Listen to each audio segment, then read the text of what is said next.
السادسة مساء للأنباء. إذاعة المنستير صوت الذي وحب كبير. تصريحا لإذاعة المنستير أفاد هشام ناجي مدير التمثيلية التجارية لتونس في عمان عاصمة الأردن أن أكثر من 40 موردا أردنيا قاموا بزيارات ميدانية لمواقع إنتاج زيت الزيتون في تونس منذ شهر نوفمبر الماضي. أسفرت في مرحلة أولى عن إبرام عقود لتوريد نحو 3000 طن من زيت الزيتون التونسي للأردن، مع توقعات بارتفاع ملحوظ في نسق التصدير خلال أواخر جانفي وبداية فيفري 2026.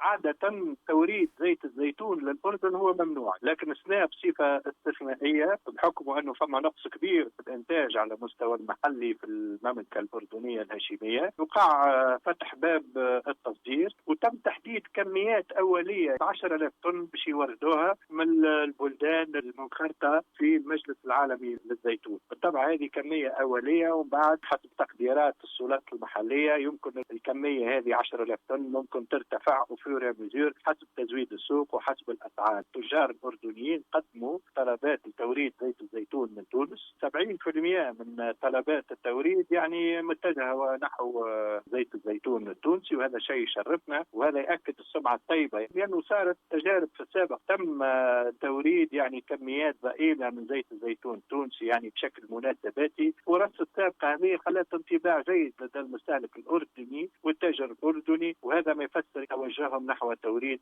الزيت من تونس. مبدئيا بدينا نجيبوا في زيت زيتونة من تونس، وفما عديد الكميات اللي دخلت للسوق الأردنية وبدأ ترويجها في السوق المحلي. مبدئيا هي 3000 طن، يعني فما فيها يوصل وفما اللي مازال في الطريق بالنقل البحري، لكن من هنا لنهاية الموسم إن شاء الله نوصلوا ل 7000 وعلاش لا 10,000 طن من الزيوت التونسية.